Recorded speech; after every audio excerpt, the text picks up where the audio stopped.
ሰላም እንዴናችሁ ቲጂ ነኝ እንኳን ወደ ዩቲዩብ ቻናሌ በደህና መጣችሁ ለዚህ ቻናል አዲስ የሆናችሁ ሰብስክራይብ አድርጋችሁ የደወል ምልክቱን ብትጫኑ በየጊዜው የምለቀው ቪዲዮ ይደርሳችኋል ሰብስክራይብ አድርጉ ዛሬ ጥንቃቄ እንድናደርግበት የምፈልገውን ሐሳብ ነው ሼር ማድረጋችሁ ይሄንን ሐሳብ መነሻ ያደረኩት ቲክቫ ላይ ካየሁት ዜና ነው ዜናውን አንብናላችሁና ሐሳቤን ሼር አደርጋችኋለሁ ለጥንቃቄ ይላል ማንኛውም ማህበረሰብ ከፍተኛ ጥንቃቄ ማድረግ አለበት ብዙ ጊዜ በህፃናት ላይ ጥቃት የሚያደርሱት የቅርብ ሰዎች ናቸው ቤተሰብ አካባቢ የሚታወቁ ወይ ዘመድ ናቸው ይላል አዲስ አበባ ፖሊስ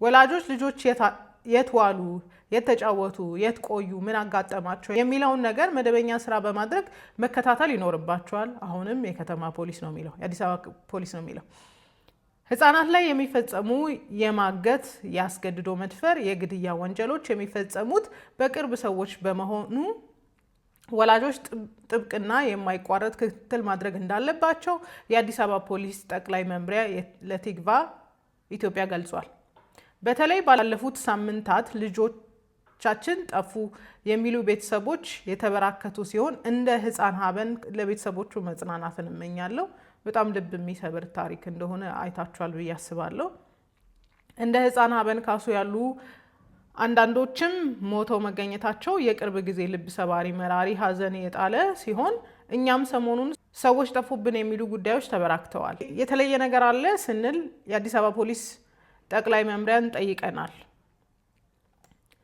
የመምሪያው የህዝብ ግንኙነት ኮሚኒኬሽን ኃላፊ ኮማንደር ማርቆስ ታደሰ በምላሻቸው የወንጀል አፈጻጸሞች አንዳንድ ሰሞን ላይ የሿሿ ወንጀል ይፈጸማል ቁጥጥር ሲደረግ ደግሞ ወንጀል ፈጻሚዎቹ ፈልገው ወደሚመቻቸው ወንጀል አፈጻጸም ያመራሉ እንዲህ ያሉ ነገሮች ተደጋግመው የሚታዩ ናቸው ብለዋል ሁሉ ጊዜ ጥንቃቄ ከማድረግ ጋር የሚገናኙ ናቸው ወንጀሉ እንዳይፈጸም ጥንቃቄ ማድረግ ያስፈልጋል ልጆች ላይ ክትትል ማድረግ መቆጣጠር በማያስጨንቃቸው መልኩ ንግግር ማድረግ ያስፈልጋል ከልጆች ጋር ያለንን ግንኙነት እንደ መስሪያ ቤት መደበኛ ስራ ማድረግ ይኖርብናል ደግሞዋለው ከልጆች ጋር ያለንን ግንኙነት እንደ መስሪያ ቤት መደበኛ ስራ ማድረግ ይኖርብናል ሲሉም አስገንዝበዋል ይህ ሲደረግ ደግሞ በስነ ልቦናቸው ላይ ጫና እንዳይፈጠር ከፍተኛ ጥንቃቄ ማድረግ እንደሚገባ አጥብቀው አሳስበዋል ኮማንደር ማርቆስ ታደሰ አክለውም ጥንቃቄ መድረግ አለበት ህፃናት የቤተሰቦቻቸውን ብቻ ሳይሆኑ የአካባቢያቸውም ከዚያም ባለፈ የሀገርም ጭምር ናቸው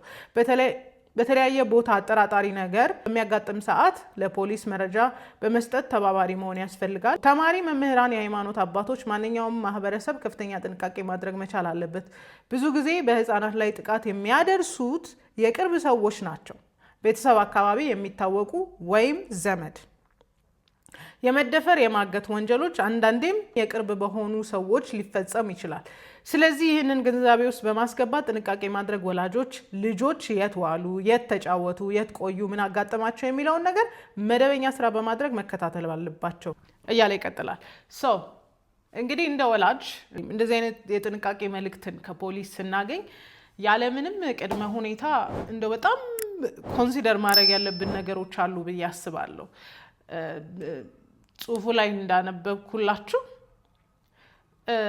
ማለስት የሚያደርገው ትንንሽ ልጆችን የሚነካካው መነካካት የሚያስለምደው ትንንሽ ልጆችን የሚደፍረው ትንንሽ ልጆችን የሚያባብለው ሩቅ ያለ ሰው አይደለም ሩቅ ያለው ሰው አታክ ነው የሚያደርገው በቃ ወይ ይደፍራል ወይ የሆነ ነገር ያደርጋል በቃ አለቀ ነገር ግን ትንንሽ አይነት ልምምድ ውስጥ የሚያስገባቸው ጤናማ ያልሆነ ነገር የሚያሳያቸው ከቅርብ የሆነ ሰው ነው ቅርብ የሆነ ሰው ነው ፍርሃትን ሊጨርባቸው አይደለም ግን እንደ ወላጅ በጣም ኮሸስ መሆን ያለብን ጊዜ ላይ ነን ብዬ አስባለሁ ያንዳንዱ ወንድም ሴት ልጆቻችንም የት ዋሉ ምን እያደረጉ ነው ከማጋ ነው የሚጫወቱት ጨዋታቸው ምን አይነት ነው ኢቭን ከእድሜ የሚበልጧቸው ልጆች ጋር ሲውሉ ልጆቹ ምንድነው የሚያስቡት ምንድነው ንግግራቸው የሚለውን ነገር በጣም ጥንቃቄ ማናረግ ከሆነ እንዲው እያየናቸው ልጆቻችንን ልናጣቸው እንችላለን ስለዚህ መልሶ በላልሶ ኮማንደሩም እንደተናገረው አጥቂ ከሩቅ አይመጣም አጥቂ ጆሮ የሰጠ ነው ያየ ነው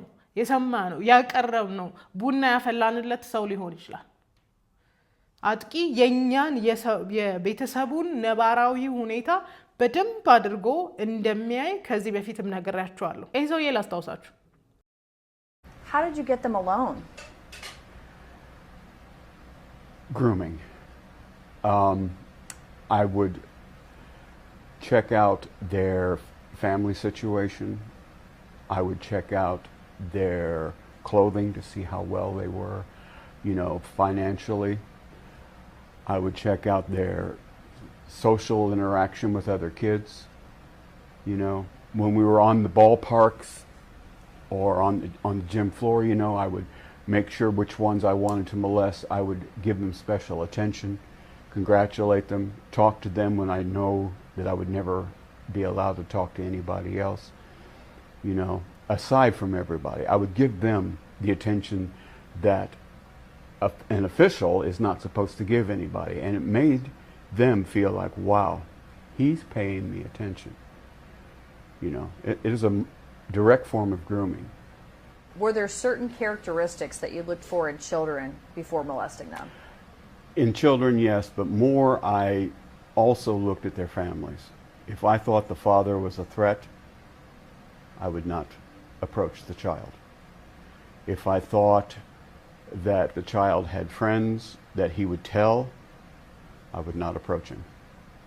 If I thought the child had friends that were in the same capacity he was, I would approach him. For the simple fact that if I could molest him, I could lure him into grooming him into believing that he would enjoy it. And therefore, I could manipulate him into having his other friends come and be molested by me as well. So perhaps a child that doesn't really have a whole lot of friends, maybe not really a strong family, things like that. Yes, no spiritual values,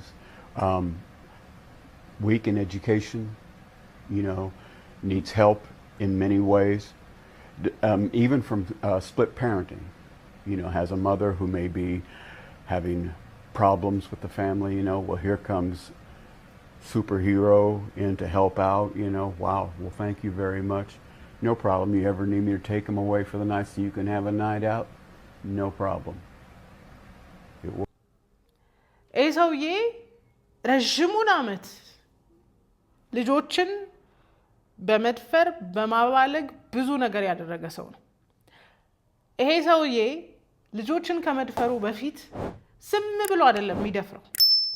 መጀመሪያ ስትራቴጂ አለው። ይሄ ነገር እኔ ካየሁት ጊዜ ጀምሮ በጣም ነው አላርም የሚያደርግብኝ። ሁሌም ቢሆን ከዚህ በፊትም ለቅቄላችኋለሁ ልድገመው ብዬ ነው። መጀመሪያ የሚያደርገው ምንድነው? የልጆቹን የቤተሰብ ሁኔታ ነው የሚያየው።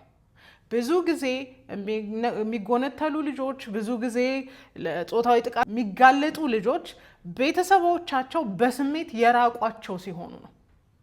which is ኮንቨርሴሽን የሌለበት ቤት፣ ምንድነው እንዴት ዋልሽ፣ እንዴት ነው ስሜትሽ ምናምን የሚባልበት ቤት ሲሆን ልጆቹ ስሜቶቻቸውን ስለሚናገሩ የተፈጠረውን እያንዳንዱን እንቅስቃሴ ስለሚናገሩ ሌላ አጥቂ ሰው በነፃነት ማጥቃትና መጥፋት ስለማይችል ጥንቃቄ ያደርጋል።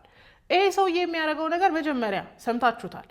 አስፈሪ አባት ካላቸው፣ ትሬት የሚሆንብን አባት ካላቸው፣ ይጎዳኛል ያጠቃኛል ብዬ ማሰብ ከሆነ ጭራሽ ልጆቹን አልቀርባቸውም ማለት። ነገር ግን ብሮክን ሆምስ የሆነ ወይ ብቻቸውን የሆኑ እናቶች ወይ ደስተኛ ያልሆኑ ቤተሰቦች እናትም አባትም ሆኖ በቃ ሚዝረብል የሆነ በቃ ሁሉ ጊዜ ጥል ሁሉ ጊዜ ብስጭት ያለበት ቤት ውስጥ ሲሆን በጣም ካልኩሌት አድርጎ ይገባል። ምን በማድረግ ፍቅር በመስጠት ከረሜላ በመስጠት ፍቅር በመስጠት ስፔሻሊ ደግሞ ይሄ ትንሽ ልጅ ወይም ልጅቷ ከጓደኞቻቸው ጋር ኢቭን ሚስጥርን ሼር ያደርጋሉ አያረጉም የሚለውን ነገር በደንብ አድርጎ ቼክ ያደርጋል ይሄ ሰውዬ እንጂ ዝም ብሎ ሞኝ አይደለም። መያዝ ስለማይፈልግ ዝም ብሎ አይደለም ሌሎች ነገሮችን የሚያደርገው ነው። ይሄ ቪዲዮ ለኔ አላርሜ ነው። በቃ ምንም አይነት ጥሩ ትሪትመንት አደልት ከሆነ ትልቅ ሰው ከሆነ ለልጆች ሳይ አንኮምፎርታብል ነው የሚያደርገኝ። እኔ እናንተን አላውቅም።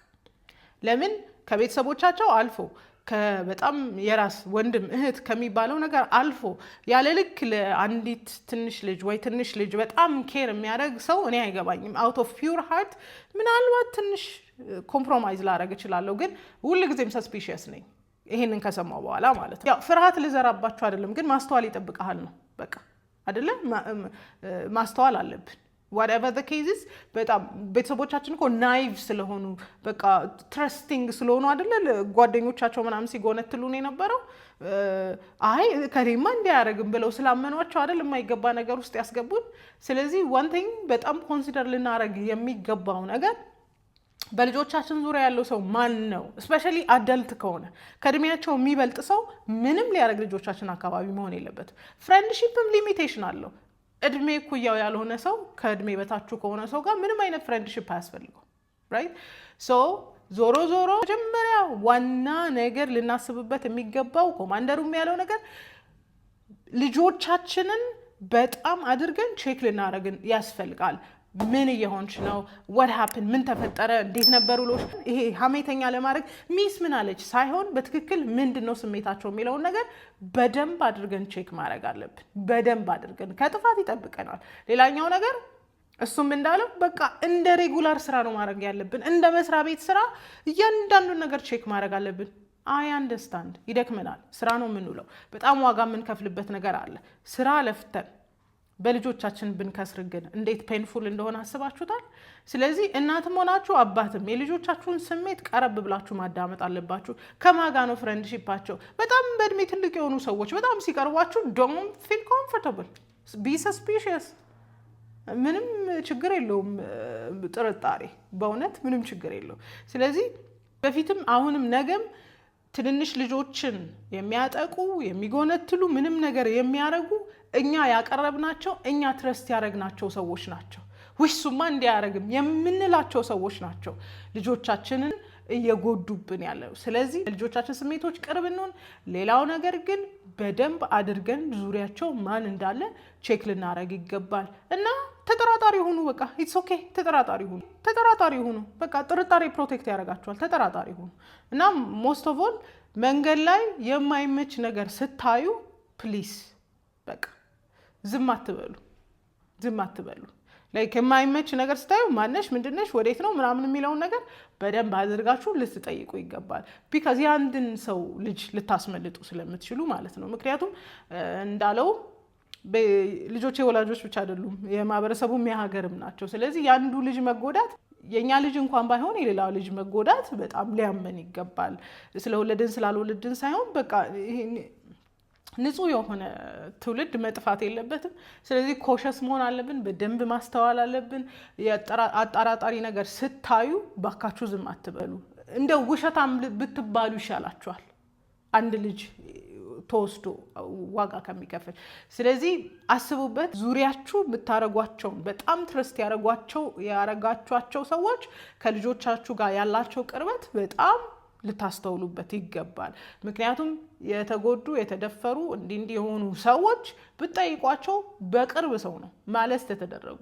አንዳንድ ወሲባዊ ግንኙነት የጀመሩ ልጆች በቅርብ ሰዎች በትረስት በሚያረጉት በሚያምኑት ወላጅ በሚያምነው ሰው ስለሆነ በጣም ጥንቃቄ ማድረግ አለባችሁ የሚለውን ሀሳብ ከአዲስ አበባ ፖሊስ ኮሚሽን ቀጥዬ እኔ አቀርብላችኋለሁ። መልካም ቀን።